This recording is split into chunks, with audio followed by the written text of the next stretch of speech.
We start tonight's Dateline Defense on the Korean Peninsula. The president of South Korea says North Korea has almost completed preparations for a fifth nuclear test and placed a new mid-range missile on standby. Joining me with the latest is Colonel Douglas Macgregor. He's a decorated combat veteran, PhD, and executive vice president of the Burke-Macgregor Group. His new book, Margin of Victory, is out this June. Doug, before we get to that, I'd like to back up a few days. On Saturday, North Korea said it successfully test-fired a ballistic missile from a submarine. What do we know about this, and if successful, what kind of threat does it represent? We haven't been told a great deal by the government in Washington. The Korean and Japanese presses, however, are expressing some skepticism as to the origin of this missile and its effectiveness. You'll recall, or at least most of the viewers will recall, a few months ago we had another alleged missile launch that turned out to be a total fraud. We're not sure how this was launched. We're not sure about the submarine, whether it was on the surface, even if it actually launched the missile. There are lots and lots of questions, but based on the record to date, we have reason to be skeptical. In January, North Korea conducted a fourth nuclear test. The United Nations responded by slapping Pyongyang with tough sanctions. Apparently that didn't work. What happens, Doug, if North Korea conducts a fifth nuclear test? We think it probably won't work, but they will undoubtedly do so. The current leader, Mr. Kim, is totally disinterested in whatever sanctions we threaten. The interesting part that is not being discussed here in the West right now is that the Chinese have actually moved more troops to the border with North Korea. And I think they're concerned about events in that country and the possibility that Mr. Kim could face some opposition, armed opposition. We can't confirm it with certainty, but those are the rumors drifting out of Beijing right now. It's ironic that China can't control its own bad boy. Not a chance. This is a state that has always been hostile to China. That was an unhappy marriage in 1950. We shouldn't overestimate Beijing's influence at all. Now, in recent years, the U.S. has deployed additional missile defense technology to the region. We're also in talks with South Korea about deploying THAAD, the Thermal High Altitude Area Defense System, terminal high altitude. Now, is that an investment worth making, Doug? You know, I think it probably is for us. I think the Koreans and the Japanese would like to have it. They're obviously interested in technology transfer. Whatever we can do that provides us the capability to identify a launch early is a good thing, and THAAD will do that for us. Obviously, the U.S. has learned that we don't invade countries with nuclear weapons. Otherwise, we would have taken out Kim Jong-un or limited their regime earlier. So is it the kind of thing where we're just afraid to touch them? We keep them boxed up because if Iraq would have had nukes, we wouldn't have gone in there. Other countries have learned, hey, we should have nukes and the U.S. won't bother us. I think the policy is a little schizophrenic. On the one hand, we know that North Korea is dead man walking economically. Its gross national product lags behind Ethiopia. It's subsisting on a few Russian scientists and some technicians and stolen technology.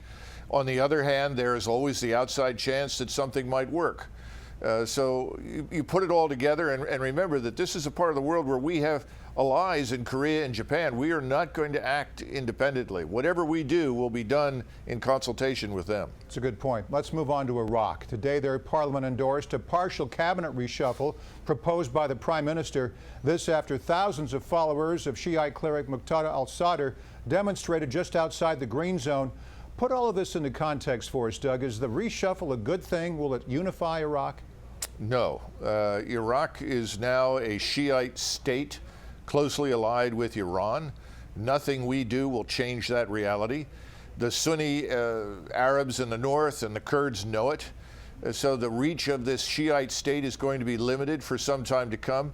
This particular shuffle has little to do with any sort of reconciliation with non-Shiites. It has everything to do with the desire to end the corruption, which is widespread in the Arab world, but right now in Iraq is insufferable. They've reduced the number of ministers from 21 to 14. Of the 14, the majority will be so-called technocrats. They hope less likely to be bribed into further corruption. But the bottom line is that this is going to ultimately strengthen the Shiite religious faction and its alliance with Iran. So how do you think this will impact the fight against ISIS? Well, Iraq as a Shiite state now is a fortress, if you will, designed to protect greater Iran from ISIS attacks. That's its mission, along with Syria. We don't seem to understand that. And it's a real question in my mind as to why we think we have to take on this mission of fighting ISIS when ISIS's principal mission is to fight against Iran, who is obviously not our ally. A pretty strange set of circumstances in my judgment. Now let's keep moving. There's a story with huge impact developing in Turkey. Their regime might alter the constitution to end the separation between church and state. What's the latest there? Look, we have not heard very much in the mainstream media, if you will, about Turkey, and that's very unfortunate. Mr. Erdogan, who is now president of that country, has done everything he could do to ultimately strengthen his authoritarian leadership. He's effectively trying to do in Turkey what Mr. Putin has already done in Russia. Right. In fact, the two of them should be seen as quite similar. But he's also embarked upon something else, and this is an Islamist revival in that country, sort of linking Turkish national identity unambiguously with this Sunni Islamist identity as part of a larger, what some people are calling neo-Ottoman revival. All of this is very dangerous. This raises real questions about the notion that Turkey is really a reliable ally inside the North Atlantic Treaty Organization. And remember, this also raises questions as to Turkey's role in helping to stand up ISIS to begin with. At some point, people in Washington are going to have to look at Turkey and answer the question, do we consider these people allies? Doug, in the minute we've got left, let's talk more about the role of Iran in this discussion. Some people see them as a rogue state committed to throwing the Mideast into upheaval. Their influence continues to grow in Iraq, as you've talked about, as well as Syria and Yemen. Should the U.S. be worried? In a minute. No, I don't think so, because Iran's principal focus is in the region, and it's allied with the states that we mentioned already in Syria and Iraq against the Sunni Turks and Arabs. That's really not a fight that we should participate in. Some people would regard that fight as ultimately benefiting the West. The other part of it is that the Iranian population is diverging very sharply from the government. I don't think we should underestimate just how great that divergence is and the possibility that in the future this government may not survive. It's always great to get your insight. Colonel Douglas Macgregor, Executive Vice President of the Burke-Macgregor Group. Thanks, Doug. Thank you.